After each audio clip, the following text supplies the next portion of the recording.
प्यारे बच्चों, आज मैं आपको 6th क्लास की सोशल स्टडी की ज्योग्राफी पढ़ाऊंगी। पाठ पहला है सौरमंडल में पृथ्वी। सूर्य अस्त के बाद आकाश को देखना कितना अच्छा लगता है। आसमान में पहले एक या दो चमकते बिंदु ही दिखते हैं, लेकिन बाद में इनकी जनसंख्या बढ़ती जाती है। आप उनकी गणना नहीं कर सकते। संपूर्ण आकाश छोटी छोटी, सारा आकाश किसमें? छोटी छोटी चमकदार वस्तुओं से भर जाता है, जिनमें से कुछ चमकीले होते हैं और कुछ धुंधले। जब आप देखते हैं आसमान में तो कुछ तो आपको चमकते हुए दिखते हैं और कुछ धुंधले धुंधले दिखते हैं। ऐसा प्रतीत होता है मानो आकाश में हीरे जड़े हों। इनमें से कुछ टिमटिमाते प्रतीत होते हैं। टिमटिमाते हैं मतलब चमकते हैं, लेकिन अगर आप उनको ध्यान से देखेंगे तो आप पाएंगे कि इनमें से कुछ की टिमटिमाहट अन्य से अलग है। ये बिना किसी टिमटिमाहट के चंद्रमा के समान चमकते हैं।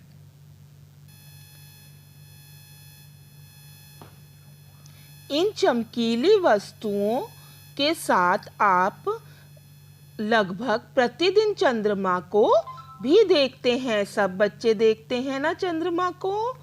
यह अलग अलग समय पर अलग आकार तथा अलग स्थितियों में दिखाई पड़ता है। कभी तो पूरा चांद होता है, कभी आधा होता है और कभी चांद होता ही नहीं है। आप पूर्ण चंद्र को लगभग 1 महीने में एक बार देख सकते हैं। यह पूर्ण चंद्रमा वाली रात या पूर्णिमा होती है। 15 दिन के बाद आप इसे नहीं देख सकते।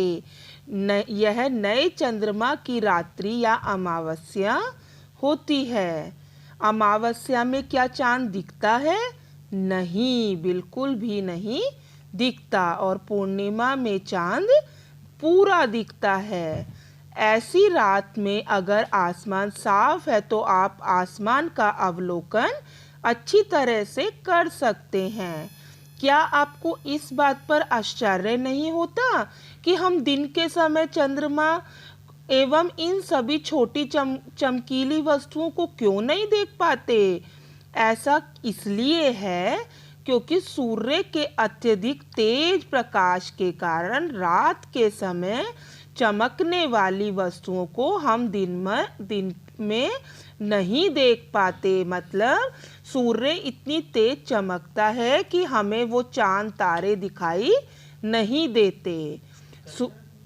सूर्य, चंद्रमा तथा वे सभी वस्तुएं जो रात के समय आसमान में चमकती हैं, खगोलीय पिंड कहलाती हैं। क्या कहलाती हैं? खगोलीय पिंड। कौन कौन सी? सूर्य, चंद्रमा और वो सभी वस्तुएं जो रात के समय चमकती हैं। कुछ खगोलीय पिंड बड़े आकार वाले तथा गर्म होते हैं। कैसे होते हैं? गर्म। ये गैसों से बने होते हैं। इनके अंदर क्या भरी होती है? गैस। इनके पास अपनी ऊष्मा तथा प्रकाश होता है, मतलब वो अपनी ही लाइट से चमकते हैं, जिसे वे बहुत बड़ी मात्रा में उत्सर्जित करते हैं। इन खगोलीय पिंडों को तारा कहते हैं। क्या कहते हैं? तारा। और सबसे बड़ी बात कि जो सूर्य भी है, सूर्य भी क्या है? एक तारा है। क्या है? तारा है। ये मैंने जो अंडरलाइन किया है, ये सूर्य क्या है? एक तारा है।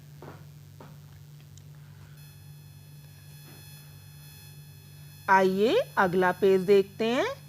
रात के समय चमकते हुए अनगिनत तारे सूर्य के समान ही हैं। जितने भी तारे आप रात को देखते हैं, जिनको आप गिन नहीं पाते हैं, वो भी क्या है, सूर्य के समान ही हैं, लेकिन हमसे बहुत अधिक दूर ही होने के कारण हम लोग उनकी ऊष्मा या प्रकाश को महसूस नहीं करते हैं। मतलब तारे हमसे बहुत अधिक, बहुत ज़्यादा दूर हैं तथा वे अत्यंत छोटे दिखाई पड़ते हैं। दूर होने के कारण हमें कैसे दिखाई पड़ते हैं, छोटे। आपने अवश्य ध्यान दिया होगा कि कुछ दूरी से देखने पर सभी वस्तुएं छोटी दिखाई पड़ती हैं। जब आप उन वस्तुओं को दूर से देखते हो तो आपको कैसी दिखाई देती हैं, छोटी। अत्यधिक ऊंचाई पर उड़ रहा हवाई जहाज कितना छोटा दिखाई देता है, परंतु हवाई जहाज बहुत बड़ा होता है अगर आप पास से देखेंगे तो। लेकिन क्योंकि वो बहुत ऊंचाई पर उड़ता है इसलिए वह छोटा दिखाई देता है। रात्रि में आसमान की ओर देखते समय आप तारों के विभिन्न समूहों द्वारा बनाई गई विविध आकृतियों को देख सकते हैं। मतलब क्या, तारों के जो समूह होते हैं वो अलग अलग तरह की आकृतियां, मतलब शेप बनाते हैं और आप उन्हें रात में देख सकते हैं। ये नक्षत्र मंडल कहलाते हैं। क्या कहलाते हैं, नक्षत्र मंडल। मैं अंडरलाइन कर रही हूँ, आप भी इसको अच्छे से देख लें। क्या कहलाते हैं, नक्षत्र मंडल। अर्सा मेजर या बिग बियर इसी प्रकार का एक नक्षत्र मंडल है। ये भी आपके लिए बहुत इम्पोर्टेंट है, ये भी आपको पेपर में पूछा जा सकता है। क्या है वो, अर्सा मेजर या बिग बियर। बहुत आसानी से पहचान में आने वाला नक्षत्र मंडल है। स्मॉल बियर या सप्तऋषि, यह 7 तारों का समूह है। जो 7 तारों का समूह होता है उसे क्या कहते हैं, बताइए। उसे कहते हैं अर्सा मेजर का भाग है। क्या है वो, अर्सा मेजर का भाग है।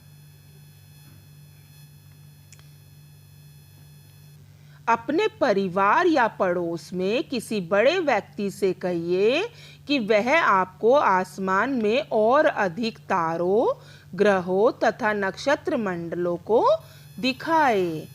प्राचीन समय में लोग रात्रि में दिशा का निर्धारण तारों की सहायता से करते थे। तुम लोग भी सोचते होंगे कि कैसे वो दिशा को पहचानते थे पुराने लोग, तो वो कहाँ से पहचानते थे, तारों की सहायता से। उत्तरी तारा उत्तर दिशा में बताता है, इसे ध्रुव तारा भी कहते हैं। देखिए मैं अंडरलाइन कर रही हूँ कि क्या कहते हैं इसे, ध्रुव तारा। क्या कहते हैं, ध्रुव तारा। यह आसमान में हमेशा एक ही स्थान पर रहता है। कौन सा तारा एक ही स्थान पर रहता है, ध्रुव तारा। हम सप्तऋषि की सहायता से ध्रुव तारे की स्थिति को जान सकते हैं। चित्र में आप देखें कि यदि सप्तऋषि मंडल के संकेतक तारों को आपस में मिलाते हुए एक काल्पनिक रेखा खींची जाए एवं उसे आगे की ओर बढ़ाया जाए तो यह ध्रुव तारे की ओर इंगित करेगी। आइए मैं आपको वो चित्र दिखा रही हूँ। ये देखिए, ये जो चित्र है इसमें क्या हो रहा है, ये एक संकेतित अगर आप खींचेंगे, ये देखिए, तो ये क्या दिखा रही है, एक ध्रुव तारे की ओर इंगित कर रही है।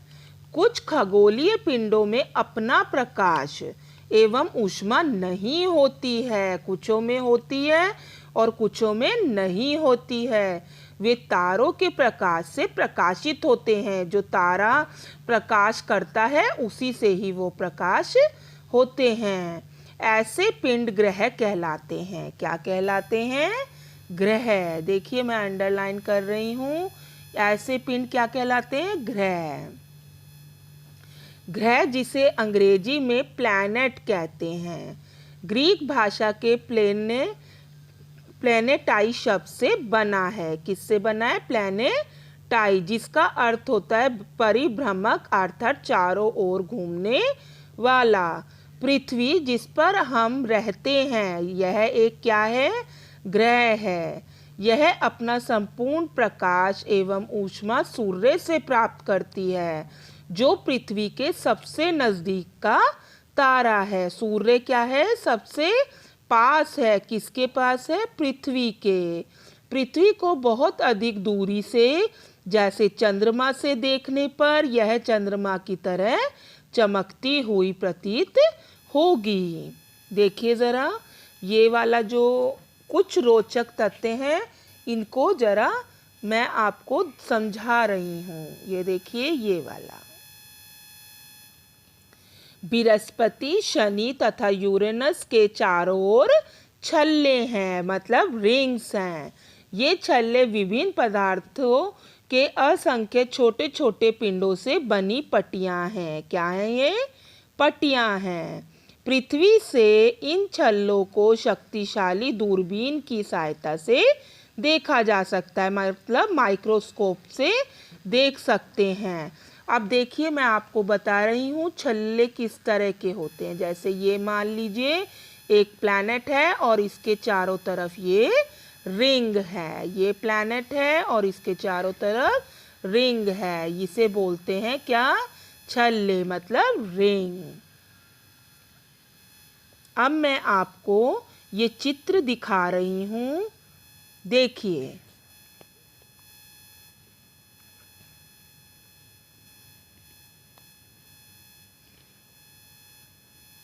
इस चित्र में सब कुछ आराम से आप देख सकते हैं।